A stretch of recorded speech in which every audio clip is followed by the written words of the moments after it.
নমস্কার বন্ধুরা, welcome to আরকে sports. তো গাইজ, এই ভিডিওতে 2 থেকে 3টে গুরুত্বপূর্ণ আপডেট নিয়ে কথা বলার রয়েছে, তাই একটু স্কিপ না করে এই ভিডিওটা শেষ অবধি দেখতে থাকো এবং চ্যানেলে প্রথমবার এসে থাকলে চ্যানেলটিকে তোমরা সাবস্ক্রাইব করে রেখো। প্রথমেই কথা বলবো রয় কৃষ্ণাকে নিয়ে। রয় কৃষ্ণাকে নিয়ে কিন্তু গতকালের একটি ভিডিওতেই একটা খারাপ খবর দিয়েছি সকল রয় কৃষ্ণা ফ্যানদের জন্য, যে রয় কৃষ্ণা কিন্তু আইএসএলে আর খেলতে পারবে না।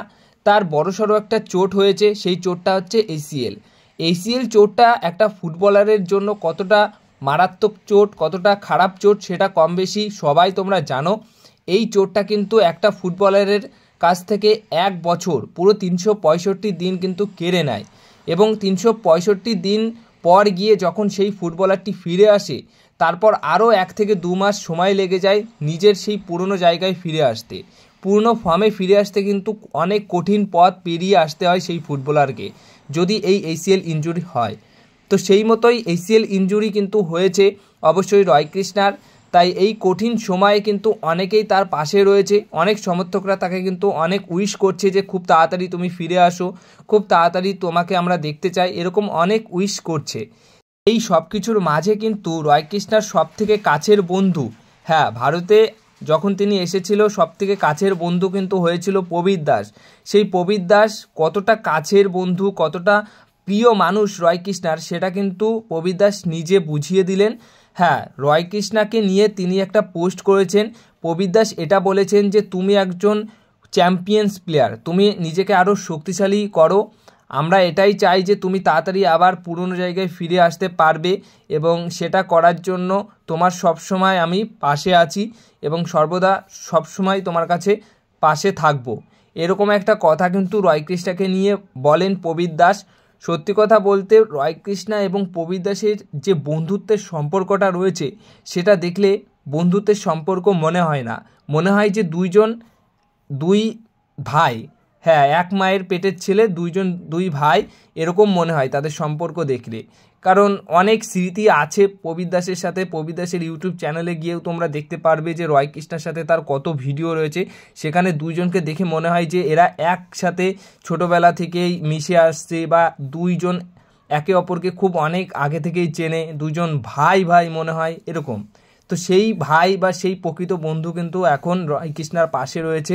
তো এটা দেখে খুব ভালো লাগলো এবং অবশ্যই রয় কৃষ্ণার সাপোর্টে রয়েছে কিন্তু প্রবীর দাস। রয় কৃষ্ণাকে কিন্তু অনেকটা মোটিভেট করছে, অনেকটা ভালো উইশ করেছে যে যাতে করে রয় কৃষ্ণা খুব তাড়াতাড়ি ফিরে আসতে পারে।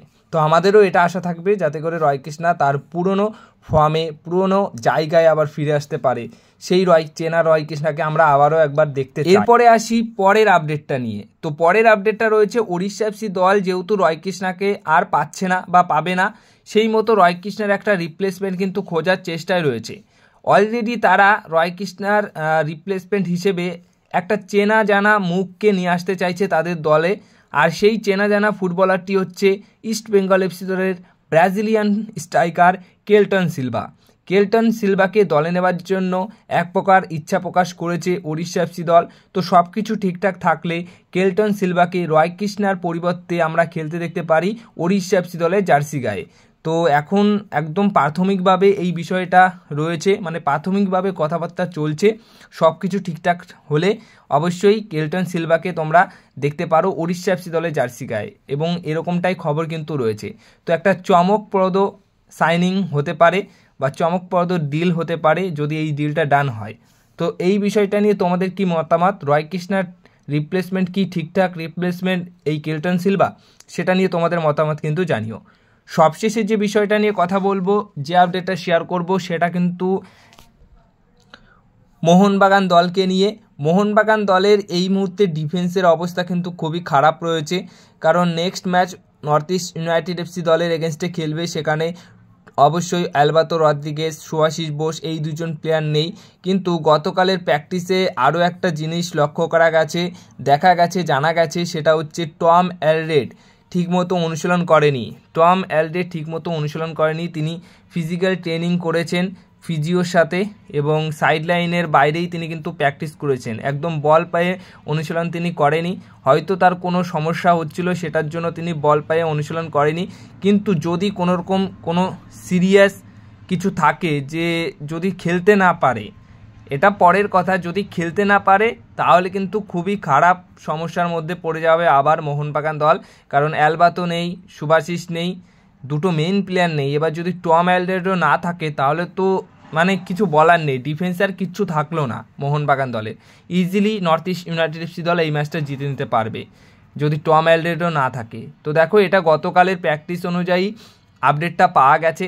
আজকের প্র্যাকটিসে দেখা যাবে যে কি ব্যাপারটা রয়েছে, টম অ্যালডারডো প্র্যাকটিস করছে কি করছে না, টম অ্যালডারডো নিয়ে কি খবর রয়েছে, সেটা কিন্তু পরবর্তী একটি ভিডিওতে আরও একটা আপডেট দেবো। বাট এটা গতকালের প্র্যাকটিসের আপডেট ছিল যে টম অ্যালডারডো কিন্তু অন্যান্য প্লেয়ারের সাথে একদম বল পায়ে অনুশীলন করেনি, তিনি কিন্তু ফিজিওর সাথে অনুশীলনে ছিলেন। ফিজিওর সাথে তিনি কিন্তু সাইড লাইনে যেটুকু অনুশীলন করার দরকার, রিয়াপ, এইগুলোই করছিলেন। কিন্তু কি কারণে তিনি সমস্ত প্লেয়ারের সাথে অনুশীলন করেনি, একা একা ফিজিওর সাথে অনুশীলন কেন করেছে, এটা কিন্তু আজকের অনুশীলনে হওয়ার পর কিন্তু আমরা জানতে পারবো।